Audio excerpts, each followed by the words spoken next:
All right. So what do I have here? I have the wrong scene. What do I have here? I have a tile map, and in it I have placed a little ball. The ball is a navigation agent. It has a light source, Hmm.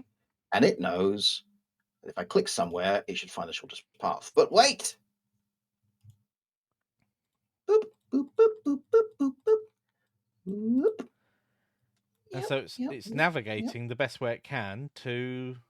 And if there is no path, it'll get as close as it can and then stop.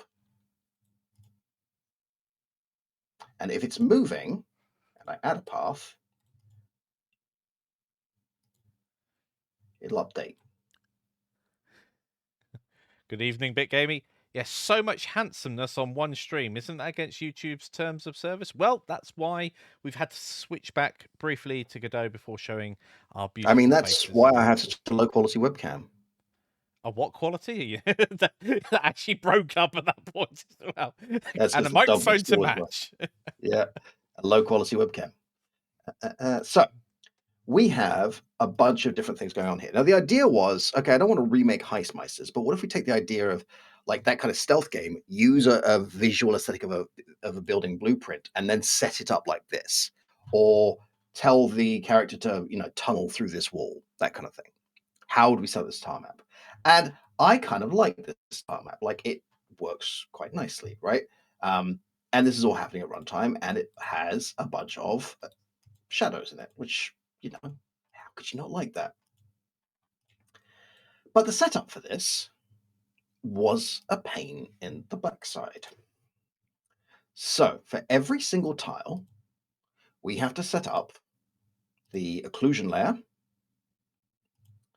the terrain masking bits, the physics, and the navigation. Now, originally in Godot 3, this was very time consuming. They've completely revamped the system, given it a whole bunch of different things it can do. But it's still time consuming. I don't know if it's better or worse. Like, what you can do with it is better. And like some of the rules you can do are wonderful. And I mean, let's take a look at patterns as well. Like, One of the things that really strikes me is often a physics layer or a the other type of layer that your navigation layer um, is almost like an on and off. Can you navigate here? Can you? Is this a collision layer? It strikes me as why can't we provide a black and white image showing that information? It almost seems like it's tuned to do that, and then you could it's not literally draw it, reading the image, but it could do. right? But that's a different thing. Yeah. Okay, so what we could do is we could place any thing of tiles and then select them and paste them in here. Oh, wait, I selected the wrong thing. Copy, paste. There we go. That one can get deleted. Okay, so now I could just paste in my come on. Come on.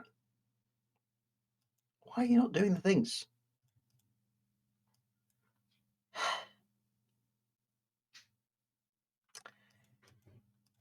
There we go. I have to select the other one and come back to it. Fantastic. I can set up these patterns. Now, we don't have to have the same kind of pattern. We could make a different kind of pattern. So let's take, oh, no, that's the wrong thing.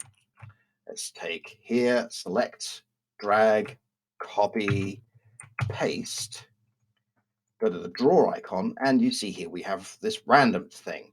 And I could say I want a scattering of 25%. So now when I draw with these, when I draw, erase. When I draw with these, it's going to pick one of these tiles at random based on 25% chance. So if you're adding things like shrubbery, damaged bricks, whatever it is, right? I'm just holding the mouse button down and dragging, and it's using the scatter rule. This is a really nice touch. You can also do things like add scenes in or animations. Like you can Yeah. put a whole bunch of stuff you couldn't do before. But the basic setup is tricksy. We hate it, precious.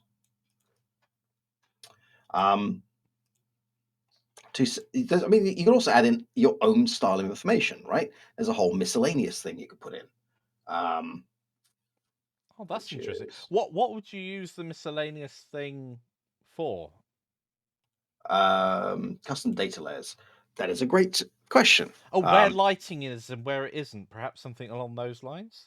You could use it for things like room types. You could use it for things like triggers. You could use it for things like, I mean, whatever you want, right? Nice. Any Nice. data you could think of, you could put it directly in your tile map and the tile knows. And then when you start doing things like terrains, and don't forget, like, I've got one of each tile apart from these bottom ones, but you don't have to.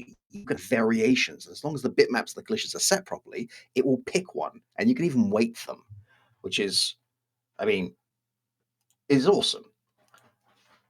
But, and like, here's an animation thing. It's just a pain to do. So your first steps, you're going to make your tile set, bring your image into the tile set, and then remember you have to switch between tile set and tile map to use it, especially if you want to do terrains. Anything, any layer you want to add in, any terrain layer, navigation layer, physics layer, occlusion layer, which is hidden under rendering, is going to have to be done on the right hand side first. And then when you go to tile set, click on the tile, and it's all in here under select. It's not under paint, which, would be a nice place to put it, but you hit paint here and nothing happens because that's not what you want. You want, come back, tile map, tile, and that will let you paint it if I didn't have that on. Right, so I've just got that one tile selected, Was that the this tile erase selected. tool by any chance? What you had on previously? Yes. Yeah.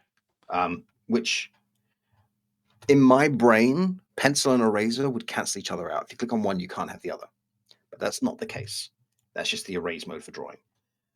But if I want terrains, I have to select the terrain, name it, set up all these tiles, and then I don't have to click on these. It'll just work.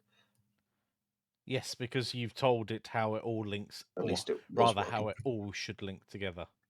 Yes. It was working. There it is. I clicked the wrong thing. And then if you were to fill in a large block, it would just be blue in the middle. Well, here you go. Hey, there's a tool for that. Yes. Boop. There's even a fill tool.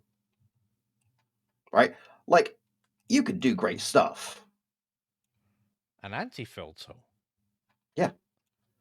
Like, once you've got it set up, this is incredibly versatile, either for level design or at runtime. I love the fact you can do it at runtime. Is it Oops. outside the level? Yeah, I Nice. moved everything. I broke my level, Michael. Is cat, give it a rest, buddy. Oh yeah, I moved my tile map, didn't I?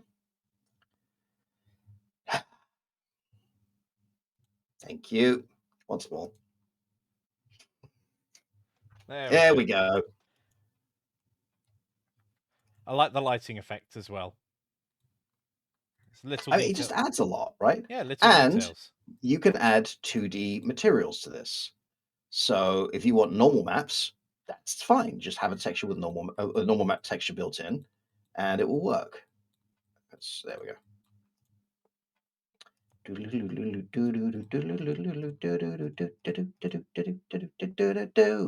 So this particular tile map has, obviously its image layer, has a navigation layer, so it can navigate, and a physics layer, so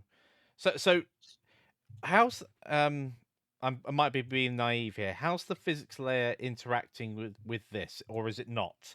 Would this still work without Um, that physics layer? it does have collision, but it's not using it unless something goes wrong. Like if my navigation is too generous and it tries to run into the wall will still stop it. Gotcha.